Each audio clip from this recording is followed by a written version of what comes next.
Apesar de nós todos os dias, né, sermos impactados pelo nosso orgulho, raramente a gente tem a sensatez, muitas vezes, de admitir, muitas vezes nem a lucidez de entender o que está acontecendo conosco, em virtude desse sentimento chamado orgulho. Então a ideia hoje aqui é a gente refletir um pouco sobre essa característica tão humana, mas que às vezes a gente meio que bloqueia o entendimento sobre o orgulho. Para a gente falar sobre orgulho, vou contar uma pequena historinha aqui dos nossos personagens, Romeu e Julieta, ok? Eles eram duas pessoas que muito se gostavam, né? Eles eram um casal feliz, tiveram aí o seu matrimônio, eles foram viajar, eles fizeram várias atividades e eles tinham muitas afinidades. Eram realmente um casal muito feliz. Porém, né, o maior desejo de Romeu era viver o resto da vida com a Julieta. Esse era o maior sonho dele, o maior desejo. Em contrapartida, o maior medo do Romeu era justamente perder a Julieta. Okay? O maior sonho era viver com ela e o maior medo do Romeu era perder a Julieta. E no dia a dia, o que acontecia com o Romeu? Ele tinha um comportamento ciumento. Ele era uma pessoa ciumenta, bastante possessiva. E ele dizia, né, para justificar esse ciúme, que o ciúme era o tempero daquela relação entre ele e a Julieta. Então, quando o Romeu enxergava a Julieta como alguém com algumas afinidades similares ao que ele tinha, por exemplo, com a Julieta, ele perdia o controle e tinha um acesso de raiva e tentava descontar isso. Sempre que a Julieta chegava depois dessa situação, ele descontava e deferia, né, toda essa ira, toda essa raiva que ele tinha em virtude do ciúme em cima da Julieta. Quando o Romeu enxergava a Julieta com os amigos, por exemplo, eram situações embaraçosas porque ele novamente entrava num circuito de ira, de raiva e descontava isso, né? E sempre, evidente, colocando a culpa em quem? Na Julieta. A Julieta era que promovia isso. Ele não era culpado, né? A Julieta é que tinha que mudar. E ele estava cheio de razão em virtude disso, porque ela é que provocava isso. Ok? Julieta, evidentemente, até revidava e sofria muito com essa relação. Até que um dia, né, evidente, essa relação se estendeu. Num desses ataques de fúria, de ira, né, do Romeu, colocando aqui contra a parede a Julieta desiste e simplesmente vai embora. Enfim, terminou a história. Ok? Agora eu pergunto para vocês, o que essa história aqui ilustra? Para facilitar, eu trouxe algumas alternativas aqui. Primeiro, letra A, ilustra como o Romeu é burro. Letra B, como a Julieta, que é impaciente, né? Coitadinho. E letra C, como age o orgulho. Quem acha que é a letra A? Brincadeira, vamos lá de novo. Gente, mostra como age o orgulho. Eu sei que o ciúme, como eu sempre brinco, não é um sentimento natural nosso aqui, né? Isso é bastante comum em países da Europa, da Ásia, mas aqui no Brasil, América Latina, isso não é muito comum, né? A gente tem que, às vezes, tentar criar empatia, né, com esses povos que tem. Nós não temos, né? Não temos, né? Ah, tá, beleza, então tá. Então, vamos criar empatia para a gente saber como é que age o orgulho, né, em relação a isso. Ele vai sabotando a nossa felicidade. E não só sabotando a nossa felicidade, como também sabotando as nossas oportunidades. O que eu quero dizer com isso? Pensem no seguinte, né? Muitas decisões que nós tomamos, elas são equivocadas em virtude do orgulho.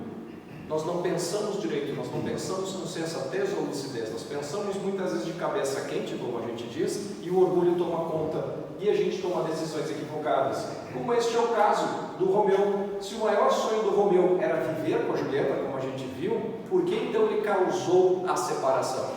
Porque foi ele que causou a separação. Faz algum sentido isso? Não faz muito. Porque justamente o orgulho levou ao Romeu no caminho oposto do que ele queria. Ele levou justamente para o caminho que ele queria evitar. Ele queria viver com a Julieta. No entanto, ele acabou com as suas próprias ações, se separando, causando, provocando a separação da Julieta. Ou seja, não faz sentido algum. Quando a gente age por orgulho, geralmente as ações não fazem isso, não tem sentido. A gente sempre vai caminhar no sentido oposto ao que a gente precisa. Esse é o cuidado que nós temos que ter com o orgulho, porque ele nos gera cegueira e ilusão. O que quer dizer cegueira e ilusão? Simplesmente porque a gente acha que está certo. E a gente para, ou não para observar, né, cabeça fria, todo o contexto para ver de fato se aquilo que nós estamos decidindo é real ou não. A gente simplesmente deixa se levar pela cegueira e muitas vezes pela situação ilusória de que nós estamos no controle, nós temos o poder, é meu e aquela coisa toda.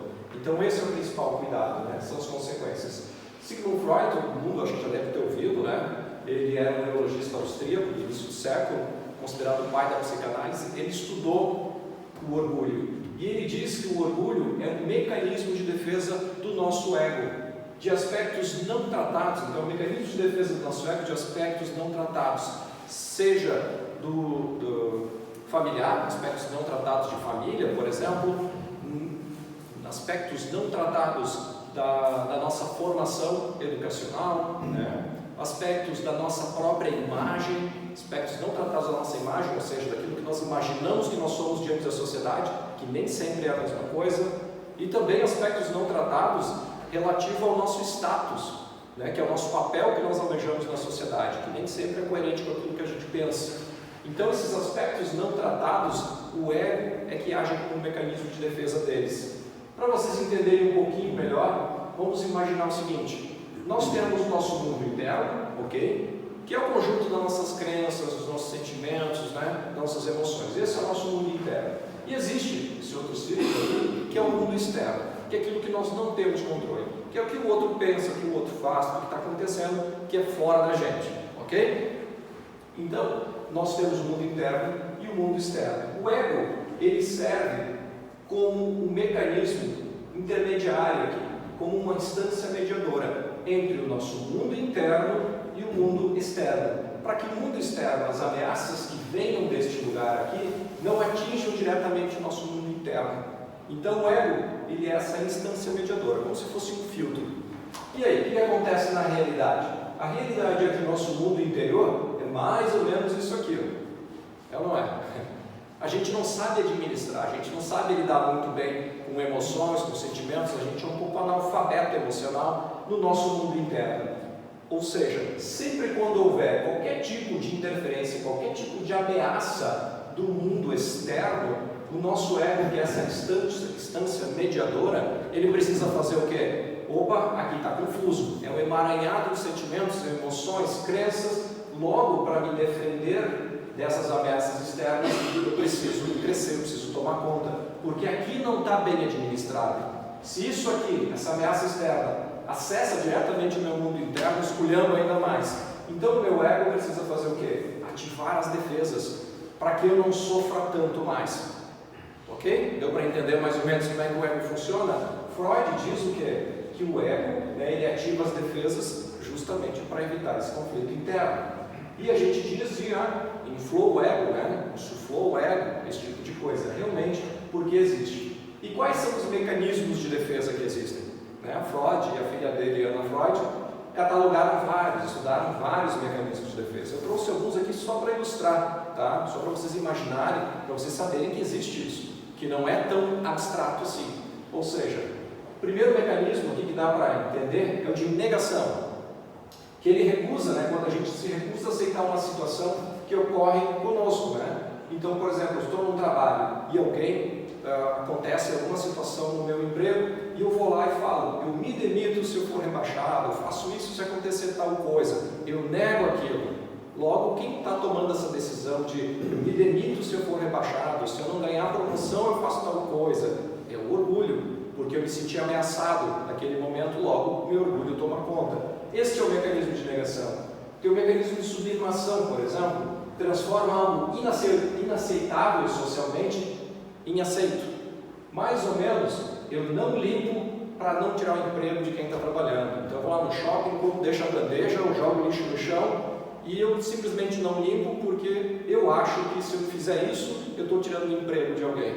Ou vou, né, usar desse artifício que é tosco, né, dizer que eu vou jogar lixo no chão para sustentar alguém, para colocar como se fosse aceitável socialmente. O recalque, que é muito comum, né, no mundo feminino, que é deprecia ou afasta a possível ameaça ao seu ego.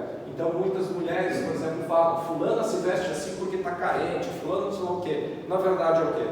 Ela identifica uma ameaça que a outra pessoa talvez esteja causando a ela, e aí ela faz o quê? Simplesmente coloca que ela recalque, é isso, é aquilo, que a fulana se veste assim por carência. Mas na verdade é teu ego tentando, sentindo-se ameaçado porque outra pessoa está brilhando mais do que você muitas vezes, e você usa esse artifício, né? É o teu ego, na verdade, tentando se defender. Racionalização, justificativa falsa para não lidar com a verdadeira. Quando a gente é colocado contra a parede, muitas vezes a gente usa aquilo lá, eu estudei isso, logo eu sei o que eu estou falando, você sabe com quem você está falando, esse tipo de situação aí, você não sabe nada, literalmente, mas você usa o teu pretérito, o teu estudo, enfim, o que tu tem para justificar e contrapor a outra pessoa. Introjeção, né? Se fulano faz, eu também posso. Isso também é argumento, ou seja, eu não quero lidar com a consequência, eu simplesmente coloco como se estivesse na vida do outro. Se ele possa, eu também posso. Isso é o orgulho falando. Projeção, que é bem comum também, né? Quando a gente substitui eu odeio fulano para fulano me odeia, que isso também é comum. A gente não gosta de dizer que a gente odeia as pessoas, né? Então a gente fica falando, eu não sei o que eu fiz para fulano me odiar tanto. Vem cá, tu sabe se o fulano te odeia? Na verdade, eu simplesmente fazendo o quê? Uma projeção de que é mais fácil tu lidar conscientemente com que o outro te odeie, ao invés de tu admitir para ti mesmo que tu odeia alguém. Então tudo isso são mecanismos de defesa do ego. É uma forma que o ego encontra de fazer com que a gente distribua essas responsabilidades e a gente não assuma as consequências por ela. Mas será que a gente não vai ter consequências? Claro que tem, a gente só está se enganando, né? Então, essas barreiras, na verdade o orgulho vai criando essa realidade interior, barreiras muito densas na nossa realidade interior. E a gente vai sofrendo daquela cegueira, daquela ilusão. E aí é muito difícil, à medida que a gente avança, se reconhecer como orgulhoso. Talvez isso seja o mais complexo. É a gente olhar para o espelho e conseguir ver a gente como orgulhoso. É muito complicado de a gente ver isso. E aí, como é que a gente faz para identificar? Não os outros, nós. Tudo que eu estou falando aqui é para olhar para dentro, né? Não adianta olhar para fora. Tem algumas regrinhas, vamos colocar desta forma. Por exemplo, quem contraria-se por qualquer coisa, não consegue validar, não consegue ter a sensatez de entender que o outro tem opinião também, contrariou-se, é o teu orgulho que está aí se colocando. Reage a qualquer observação ou crítica, necessita chamar atenção, seja positivo ou negativamente, faz prevalecer sempre as suas próprias ideias, né? Não ouve ou até menospreza os demais, julga, categoriza e se compara às outras pessoas, não aceita a possibilidade de seus erros e sempre age evasivamente quando é colocado diante dos seus erros, demasiada importância à posição social ou prestígio social, prestígio pessoal, acentuado sentimento de posse, não admite se humilhar diante de ninguém e usa de ironia e do deboche. Então aqui é um pequeno roteiro para análise de vocês, para enxergar o seguinte, eu acho que eu não sou muito orgulhoso. Se você daqui a pouco passou por essas frases aqui e se identificou em alguma, repensa, porque de fato nós todos, sem exceção, sofremos de orgulho, em maior ou menor grau. Talvez a gente sofra mais de ignorância por justamente não reconhecer que somos orgulhosos. Esse é o principal defeito. No livro Depois da Morte, de Leon Denis, olha só o que ele fala. De todos os males, o orgulho é o mais temível, pois deixa em sua passagem um germe de quase todos os vícios. Ai de quem se deixou apanhar pelo orgulho. Não poderá libertar-se desse tirano, senão a preço de terríveis lutas, depois de dolorosas provações e de muitas existências obscuras, depois de bastantes insultos e humilhações, porque nisso somente é o que está o remédio eficaz para os males que o orgulho engendra. E mais adiante um outro trechinho.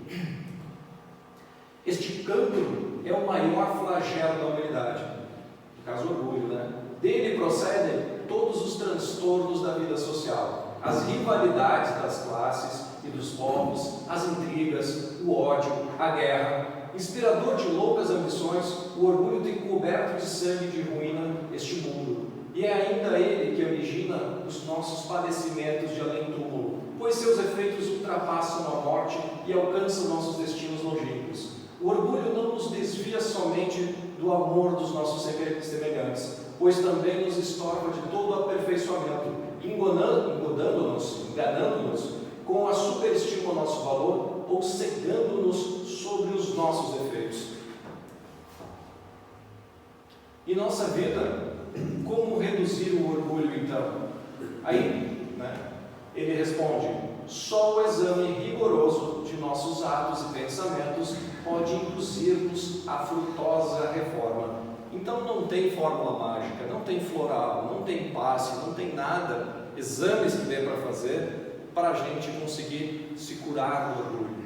Como diz aqui, só o exame rigoroso dos nossos atos, eu comigo mesmo à noite, por exemplo, pensando no que eu fiz e como me comportei durante o dia, para conseguir identificar e tentar reduzir essa presença do orgulho, ser menos orgulhoso. Esse é o grande ponto.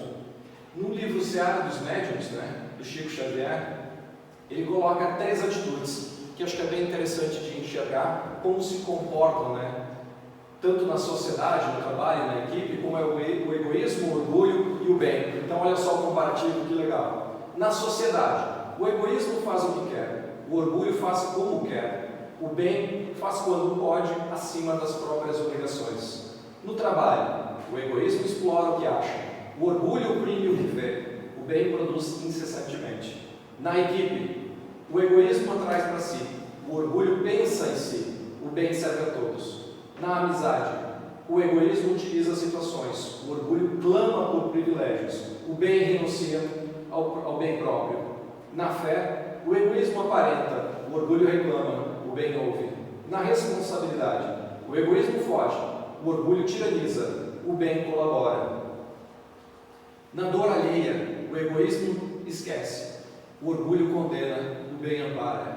E no estudo, o egoísmo finge que sabe, o orgulho não busca saber, o bem aprende sempre para realizar o melhor. Então as 3 atitudes é como se fosse o roteiro, se a gente entender no estudo, na dor alheia, na responsabilidade. Quando eu interpretar esse tipo de situação no meu dia a dia, levar isso para o meu dia a dia, eu vou conseguir ter um roteiro muito preciso. Se eu estou tendo uma atitude orgulhosa ou se eu estou sendo orgulhoso nesse momento. E aí, retomando ao nosso tema inicial, onde o orgulho pode nos levar? Bem, inevitavelmente ele vai nos levar ao isolamento e ao sofrimento. Então, por isso é tão importante a gente entender, identificar e, acima de tudo, tratar em nós os nossos comportamentos mais orgulhosos. Ou seja, entendendo os mecanismos de defesa do ego, do nosso ego, sabendo que eles existem, não é cancelá-los, mas é basicamente conseguir administrá-los. Esse é o grande ponto. É aí que a gente dá saltos evolutivos, quando a gente entende o nosso lado sombra e a gente não tenta se desfazer dele ou esconder, a gente administra o nosso lado sombra, porque o ego, ele é importante, o mecanismo de defesa é importante, a gente só precisa equilibrá-los, querida? Enfim, como diz essa imagenzinha aqui, o ego vai te levar muito longe, porém ele vai te deixar lá, sozinho. A gente sabe que funciona assim. A gente só precisa tentar recompor para que isso não aconteça. Ok? E a gente também tem que entender que onde tem o orgulho, fica difícil existir amor.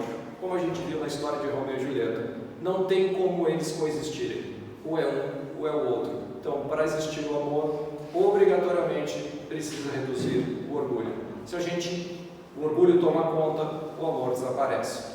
Então essa é uma das reflexões, ou a principal reflexão, que eu gostaria de trazer para vocês nessa noite. Ok, gente? Tem outras referências aqui, como eu falei, O Ego e seus Mecanismos de Defesa, da Anna Freud, é o livro que eu comentei, onde trata abordagem sobre esses mecanismos de defesa, além daqueles que eu mostrei, deve ter mais uns 10 lá, ou 15, vai saber, que eles acontecem diariamente na nossa vida. Então, por curiosidade, ou até por entendimento, fica a recomendação de leitura. E o Evangelho segundo o Espiritismo, que também, por ser um livro basicamente de base moral, traz muito entendimento sobre humildade, principalmente o combate ao orgulho. Ok? Espero ter contribuído com vocês, para vocês, na verdade, sobre esse tema, para essa reflexão. Vou convidá-los então a fechar os olhos novamente, estabelecer uma postura de recepção, para que a gente receba os passes a partir de agora.